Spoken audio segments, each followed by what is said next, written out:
All right, what's up, New York? How's it going? I'm Ross Vacaturo, bringing you guys the 55th episode of the Apples to Apples podcast. And I don't know if you missed me; it's been a while. I say that far too many times, but this episode is beyond urgent. As you see the hat I'm wearing, if you're on the YouTube feed, a season that should be ending tomorrow for all 30 teams, but for the lucky bunch, if you're a fan base of two out of those 30 teams, your season may end Monday night. All right. And honest to God, one of those team seasons may be done tomorrow night for all we know. All right. And I'm, of course, talking about my New York Metropolitans. And it feels like me, a Met fan, and Met fans alike, me being only 17 years old, I'm not sure what demographic this reaches. But if you're a Met fan of any age, but particularly 30, mid 30s or older, you've been down this road so many times to the point where, you know, you the amount of bullshit you've had to deal with is just beyond words. And if you're not even at that age point, it's just still the list of bullshit just continues to rack up. And this year is the latest addition to that said list of bullshit. All right, we're gonna talk about the 2024 New York Mets, the OMG, the Oh My God, the song Canalita, Jose Iglesias. The guy wasn't even on the team to start this year, right? A feel good story. This guy, his career was basically over, right? He goes to where he last stop? Boston or Cincinnati? His career was on the decline. His days of near all-star baseball when he was a middle infielder for the Detroit Tigers, those were a thing of the past. He comes here, he gets beat. His job gets taken by names to the likes of Joey Wendell and Zach Short. Just follow me here for a second. We got Grimace, and that's a point in time where this season you're talking about the Mets as one of the worst teams in the league.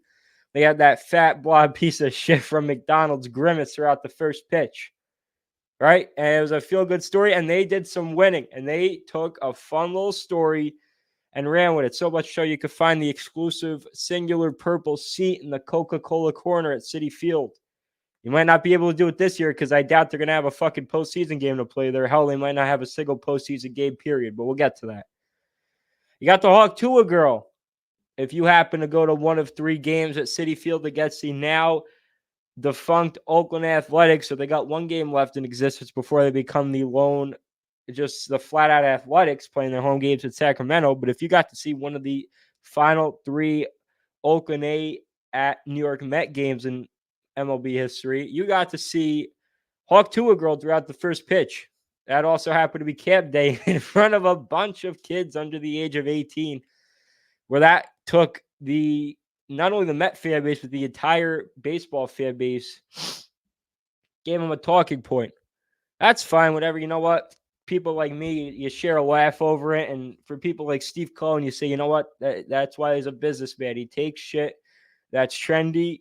You see what the Talk to a podcast, not sponsored, you see where that's gone. I mean, for Christ's sakes, it's hit the moon at this point. I think it's the second highest rated podcast out there on Spotify. Only second to me, but in a world where we're dreaming. Oakland winds up winning that game. I think they were down 5-0 at one point. You had JJ Bleday hit the grand slam. Mets wind up choking that game. But something nonetheless. You go down the list even more with the Glizzy Izzy, the dog, the little dachshund or whatever the hell it is, the Chihuahua. I mean, yeah, it's a fun story. I don't know what you could connect the dots with that one. That ties into the $1 dog night in April, which originated from the first veteran of the game on the season, whose name was Seymour Wiener. That's one that gets lost to the shuffle. And of course, you can't forget the rally pimp that had Andy Martino in his fields. Sum that all up, what do you get? You get a Mets season, just like every other season, that's an absolute fucking circus show. Clown show. It's a circus. A disaster, but it's a fun disaster. And honestly, it was not an entirely a disaster. But now, with 3 games left on the season, potentially one, with how the Cards play, but most likely going to be 3 games left on the season. The 2024 Mets, just like every other fucking team to follow in its footsteps, the 2024 Mets are an absolute unmitigated disaster. A team where any other franchise, you have all this fun and these namesakes and all these characters to get around and embrace. The Mets find a way to screw it up. You look at 2 years ago, Philadelphia, a team that fired longtime MLB skipper Joe Girardi mid-season because he wasn't clicking at Philly. Bringing Rob Thompson, they make it all the way to the World Series. I think they lost in 6 games. They lost, but and I'm not one to take moral victories, but you saw a team when they were in the absolute dumps. They bring in a different skipper, culture change. They got this song that they keep dancing on their own, and they were dancing all the way up until 2 games left of the postseason. All right, you look at last year. The D-backs crawl in as a 6 seed. You even want to go to the 5 seed Rangers. The Rangers did something you couldn't do. They choked their division away. The hands of an arch rival saw their division lead evaporate. Double-digit division lead, I should say. Just evaporate. Poof. Gone. What did they do? They made the most of it as a wild card. They didn't fucking wither and crawl into the fetal position of the quarter and go out sad in 3 games. That's what the fucking Mets did in 2022 when we said that was the team of destiny. And now 2 years later, we're hesitant. We say, but now it's different. No. The 22 team was different then. In 2022, we said that team was different. When they lost, lump them in with every other team in Mets history. This 2024 team, this 2024 Mets team, they're different. Hold up. Right? We got the Braves series of the Brewers series, the 6 games to wrap up this season. You lose the first one at Atlanta. The other 2 get rained out. God brought the flood. He brought an arc for one team, and it's the fucking Braves who are going to go smooth sailing into the postseason while you fucking drown. And so far, through 2 games, you try treading water, and the only reason you're still afloat is because of the fucking D-backs whose implosion might be worse than yours. They are trying to help you limp into the postseason, and you are just saying, no thanks. No thanks, we're good. We're good. And in a season where you're going to get the certain fan that's going to say, you know what, they weren't supposed to be here in the first place. You're right. That fan is correct with that statement. But you know what? When you take this deadline and in a season where we don't expect to go far, we're going to cut those deals short, let them go halfway into the season at the deadline where we're most likely going to be sellers. So that notion could have flown if they stay true to their word and sold. You're going to see another team in the AL did sell. Should have sold. Everybody in their right mind when this team in the fucking start of September had a 0.2% chance of making the postseason. That's the Detroit Tigers. I'm going to bring them up in a second. Rehash on them in a little bit too. They sold. They got rid of Jack Flaherty. They got rid of Mark Hanna. They almost got rid of Tariq Skubal, who's going to win the AL Cy Young. And a lot of people, myself included, said, well, what good is it doing the team? Not that he shouldn't have won the Cy Young because of that, but it's going to be wasted. And they just rode the waves of a hot streak, and now they're going to be looked at as the team of destiny. When statistically, the Mets still hold the best record in the MLB since May, I think it is. I'm pretty sure they still do. If not, they're atop, they're really high up the list.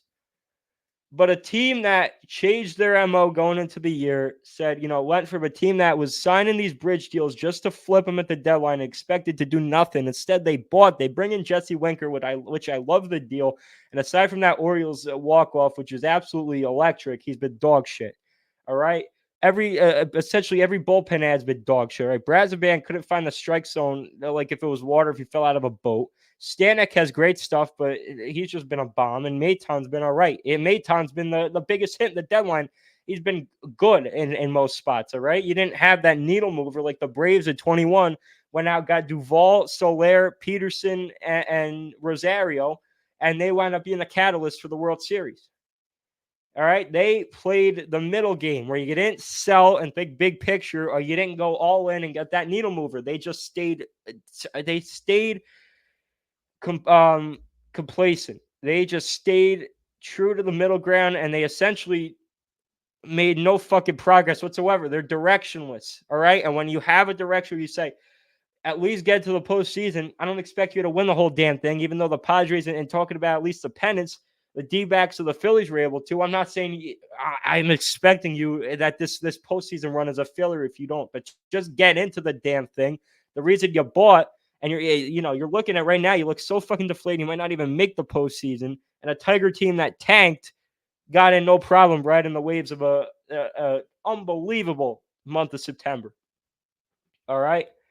And it just at some point, dude, it feels like there's nobody else to point the finger to anymore. Yeah, I could point the finger at Pete. I've had it pointed at him the whole year. Nemo for the majority of the year, Lindor for the first half of the year, and I took it back, and now his back is basically in the same spot David Wright's was, which ended his career, and Lindor can't play the field anymore. Martinez, thank God he's 0 for his last 85, or else, you'd have him. You couldn't take him out of the lineup. Winker, I brought up before, he's been a fucking mess. All right, Iglesias, he's basically 50, and he's their best bat. He's riding like a 20-game hit streak. He's not going to be playing next year. Best case scenario, he's an advisor or something. All right, Acuna's looked good. Yeah, actually, he's been great. I shouldn't even say good. He's been fantastic.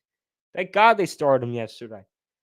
It just feels like Alvarez is dog shit. All right, I don't want to see him go down, and the injury being non-contact back injury looked brutal. All right, and he could be something down the road. But as far as this year, if Francisco Alvarez were to be down, it is not the biggest fucking loss in the world. The only negative to it is that there's no backup to Luis Torrens, who I would take Luis Torrens this year over Francisco Alvarez. Call me crazy. Hell, even Mark Vientos, the other one, he has been their biggest power bat probably this entire year. I know Alonso's got the homers, but they're all in this fucking 10-run leads or deficits. I don't count that. Vientos, but he's just such a hit or miss type of hitter. All right. Honest to God, dude, Tyrone Taylor probably feels like the most consistent bat in this lineup. It's just a joke, dude. And you see a Brewer team where, the Mets can't figure out their number, all right? And you're looking at a scenario now where you got the Braves playing the Royals, where KC has nothing to play for. Arizona playing the Padres, where San Diego has nothing to play for. The Mets playing the Brewers, where Milwaukee having nothing to play for. And aside from, when it was going in the 8th inning, no run game, San Diego blew it up in the 9th. I was going to say Padres and Royals are trying, and or Padres and Royals ain't trying. The Brewers are playing like it's fucking Game 7 in the World Series. And I don't think there's a rivalry between the Brewers and Mets. It was one thing if it was the Braves or Philly. The fucking Brewers? Come on, man. I mean, I'm at the point where my only solution is it's got to be something from up above. It's got to be a god. It's got to be a sports god, a religious god. I don't know who, but some spiritual identity or a spiritual being is eternally pissed off at the New York Mets and New York Met baseball. Because, like I said, the finger pointing. You're going to run out of people. I don't blame Mendoza for this team just fucking falling flat on its face. They just took 3 or 4 from a Philly team with something still to play for. You could say, yeah, the last one, they had the base stopping the pass ball.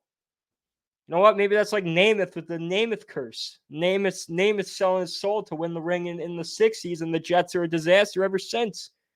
We get into the Jets later. But someone sell their soul so that ball wouldn't get past third? I mean, what? At what point is it just the word Mets on the front of the jersey and not the names on the back? I've been saying, honest to God, we might owe Max Scherzer and Chris Bassett both apologies. We ran them out of town saying, you know what, when the lights were bright on them, they quivered, they fell apart. I saw the same damn thing. I saw basically a reincarnation with Luis Severino and Sean Manaea. If you want to throw Quintana in there too, go ahead. All right? Webcam's bugging out, folks. I apologize for that. But what is it with Mets starting pitchers, and when it's late September, the lights are bright, they fall apart? I don't want the lights. Turn them off. Turn those lights off. Like the video of Trump. You know what I say? I'll use another Trump video. Get that son of a bitch off the field right now. Out. He's fired. He's fired. Because every single Met pitcher with expectations around him just can't handle the big stage. And I know the track record of Sean Manaea doesn't come close to Max Scherzer. The Max Scherzer of Christmas past with the Nationals and the Tigers.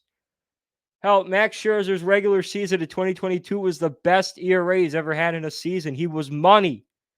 Chris Bassett was fantastic, and their reputations in this town are just stenched by 2 games.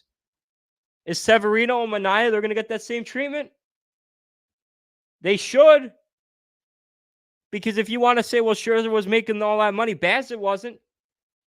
He was making a good chunk. He wasn't making $40 million.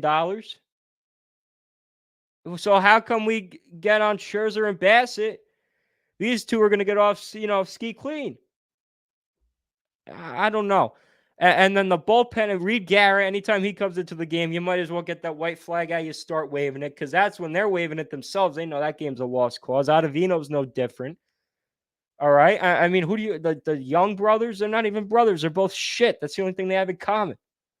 Diaz, I don't trust. All right. And I had to save against Philly. I still don't trust him. I'm going to hold my breath every time he's out. And we haven't seen him for 3 games because they haven't had a lead.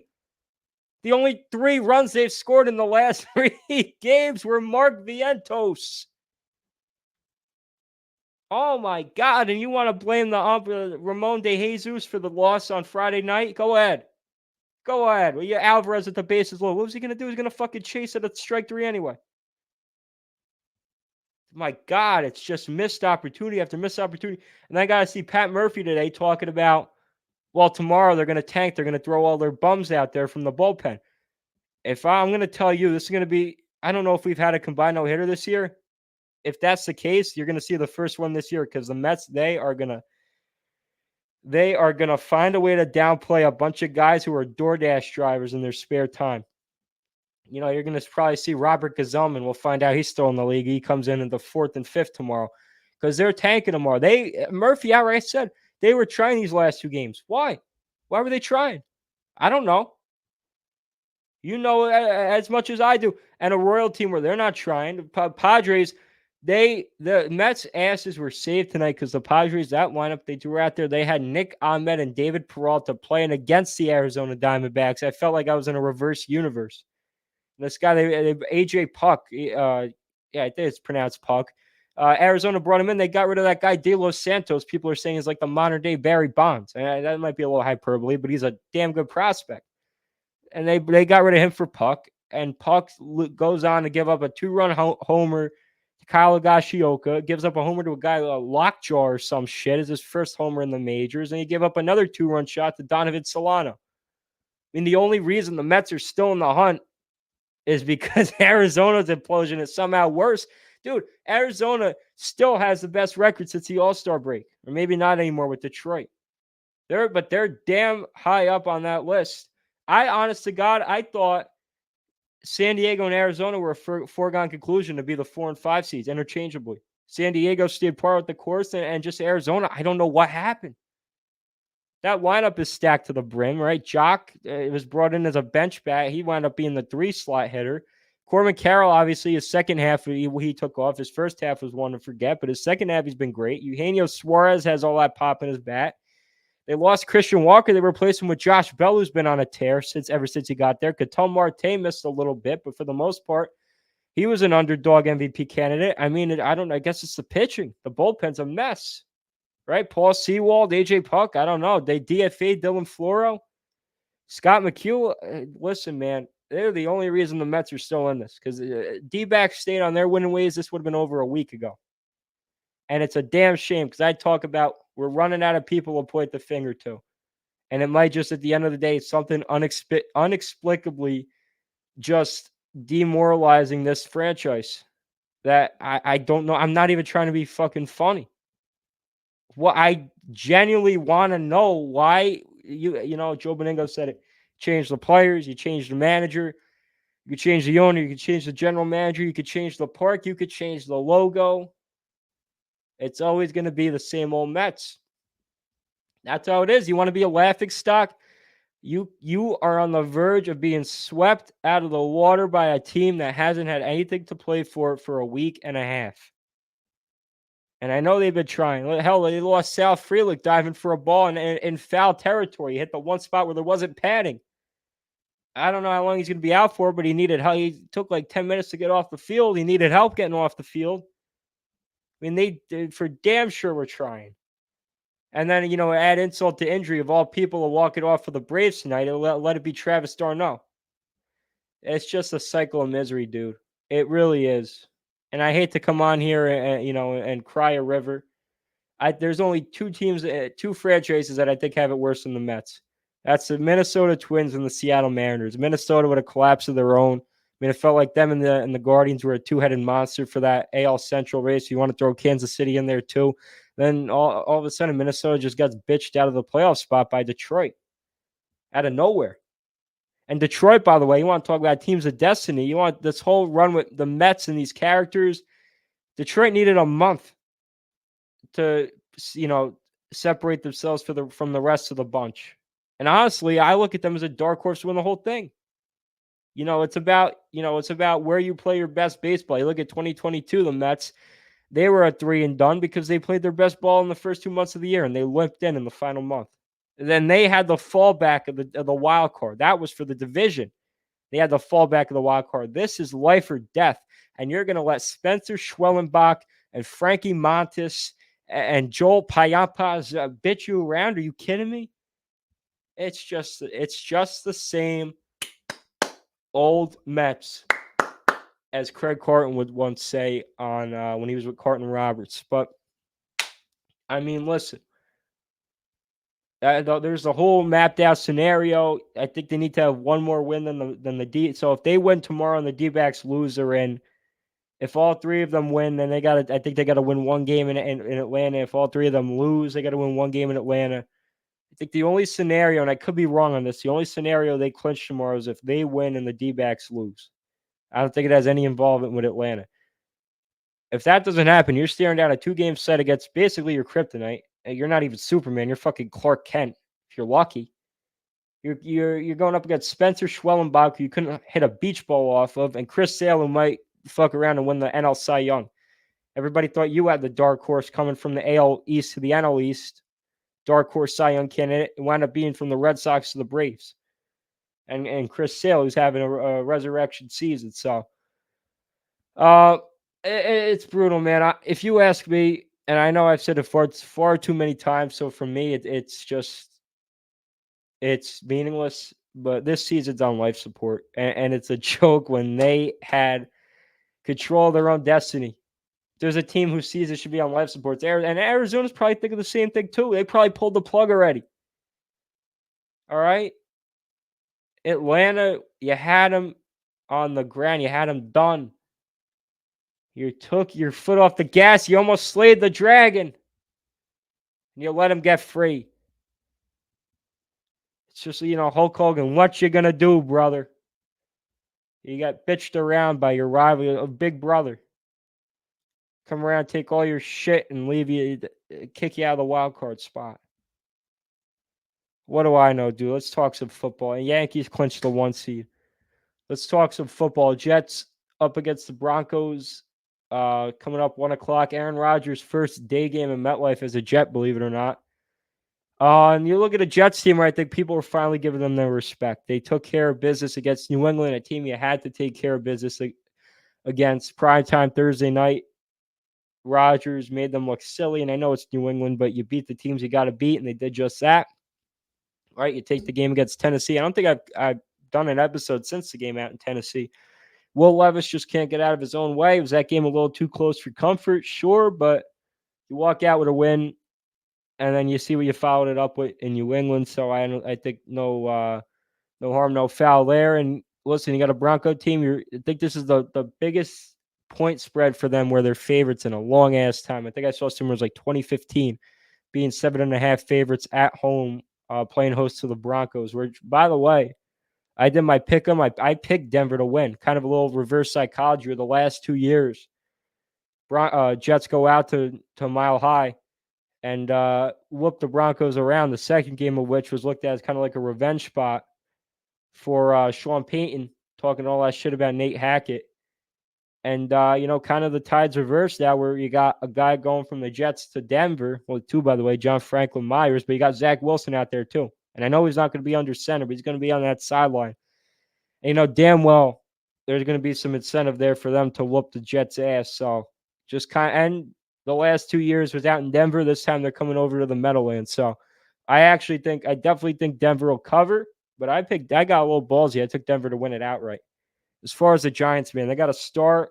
A star is born in Malik Nabers. He's got the concussion, but the Danny Jones sympathizers, they finally got him that number one target, and he's doing all his dirty work. He's leaping 30 feet up in the air to grab overthrown balls. He's diving. He's concussing himself to grab little, grounders.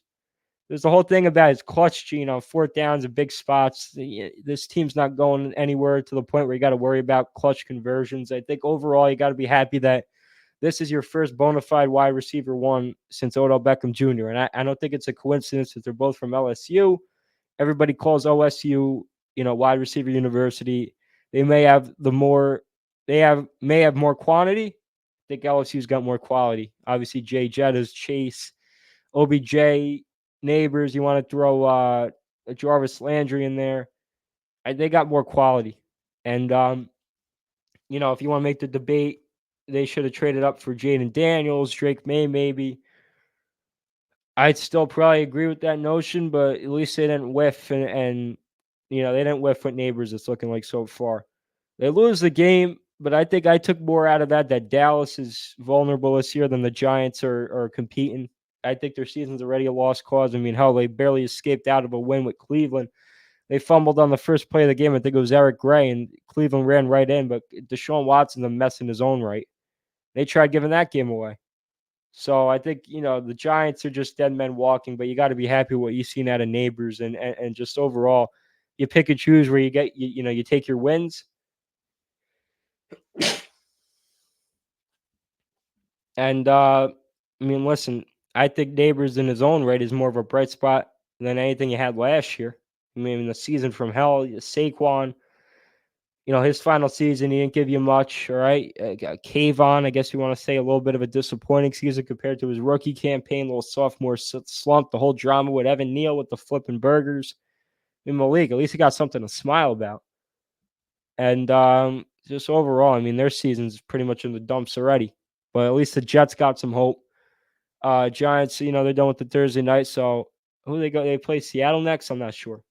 But regardless, cut this a little short. It's already 2:30 Sunday morning. I'm gonna go get some sleep. But my point stands, man. I'm just so deflated. I could come on here scream like Frank the Tank, and you either think I'm either a schizo or I'm faking it.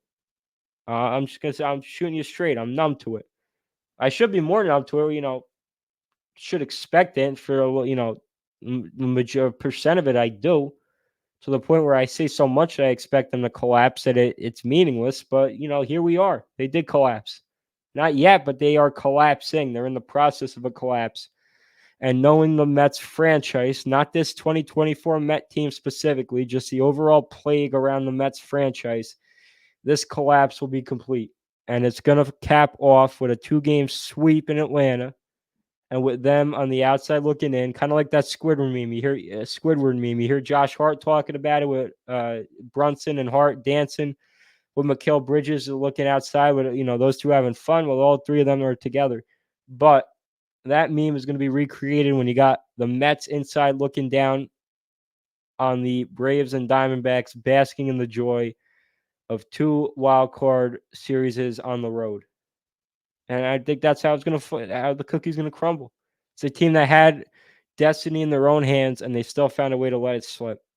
And that's why when you get people that say LOL Mets, same old Mets, you prove them right year and year again. There's no reason to argue it, because the only person that's going to look like a damn fool is yourself.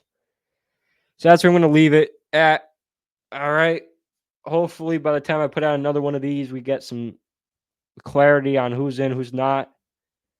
I'll do some more football takes. I do a pick 'em, but I'm out of it. Yeah, anyway, guys, thank you guys for the listen. Check out all the socials if you don't already. YouTube, Spotify, IG, Twitter. I put out some some of my takes. Sometimes I'll put out interactive posts. The whole shtick. But anyway, guys, thank you for listening.